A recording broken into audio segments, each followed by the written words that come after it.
Finally, the last part of the application that we're going to look at is to list all the customers who have unpaid fines or overdue videos, and we're going to need to list them in order of their debt to the video store. This allows us to prioritize which customers we should chase, phone up, etc. I'm going to do this a slightly different way round to the way I've done with each of the other functions.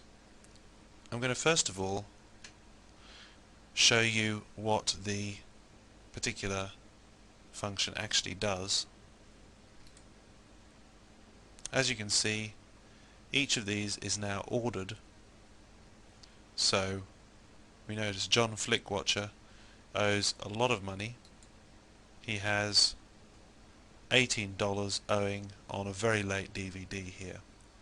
He also has $3.20 which is unpaid. Presumably he put back another video at some point and forgot to take heat back.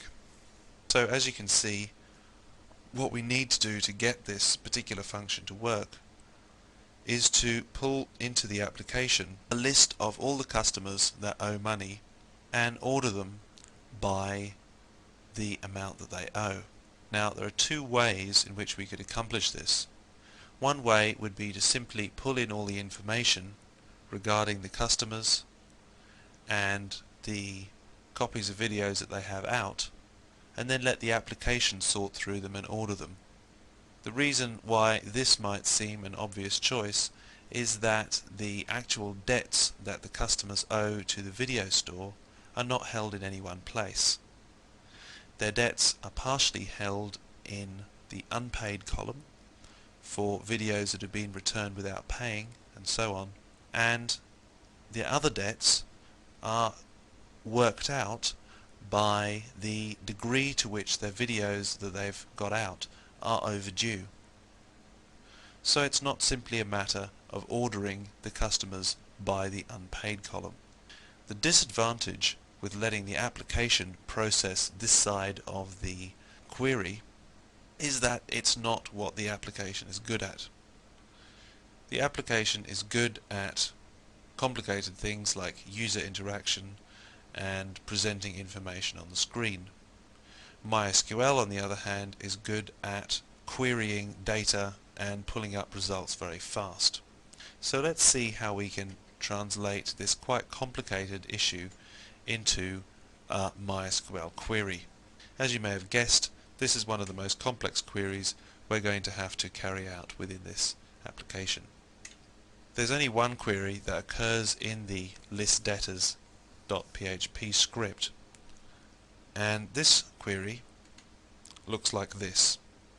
Now this may seem a rather formidable amount of information, but let's look at it point by point and see exactly what is being done with this query. First of all, if we look at the from clause here, we'll notice that all the information is being pulled purely from the customers table, the charges table and the copies table. The charges information is only accessing the amount that has to be paid per day late. So that table is not even joined onto the others.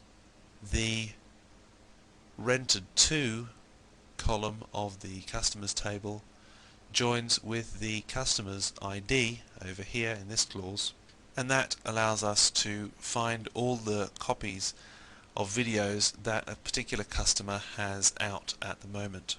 We're grouping this information by the customer ID, and we're ordering by the owing column. Now what is this owing column? There's no owing column on any of the tables. If we look up at the top, at the part that I've been deliberately avoiding up to this point, we'll see that the fields that we're returning, or columns that we're returning, are the ID of the customers, their first name, their surname, and this particular owing column which we've generated from this particular piece of SQL.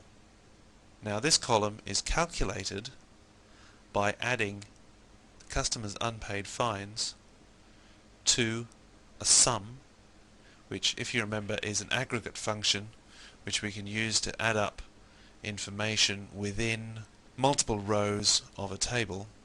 The amount, the charge amount, which means the particular amount it costs to have a video late for a day, multiplied by, and here we have an if function, and this if function takes a look at whether the current number of days, that's what the 2 days function here does, of the current date minus the current number of days on the due date of the copy of the video is greater than 0.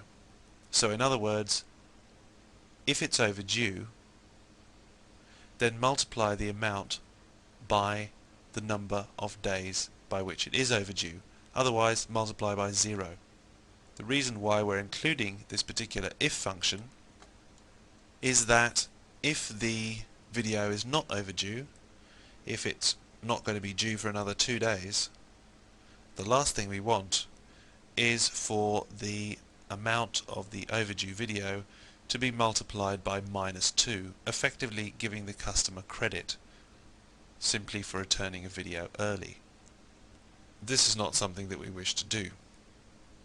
So we have to use the if function to discriminate between late videos and early videos. So with this query we are able to access the information within the list debtors script. That concludes the summary of the building of the database. I've included absolutely everything that you'll need to run the application in the source code provided with this CD. So as long as you have a web server software, you have PHP installed, and of course if you have MySQL, which I have to assume you do considering that you've progressed this far through the course, then you'll be able to run this application for yourself and take it to pieces and have a play around with the way it works. Some of the queries that have been included in this application may have seemed a little imposing, but I hope by breaking it down I've been able to show you how in relatively real-life application, this of course was only a sample application produced for this title, but it fulfills approximately real-world needs. We're able to use MySQL as a very flexible and powerful tool for the back end of a complex application. I hope you've enjoyed this course. I've certainly enjoyed creating this title, and I hope you have every success with your database development in the future.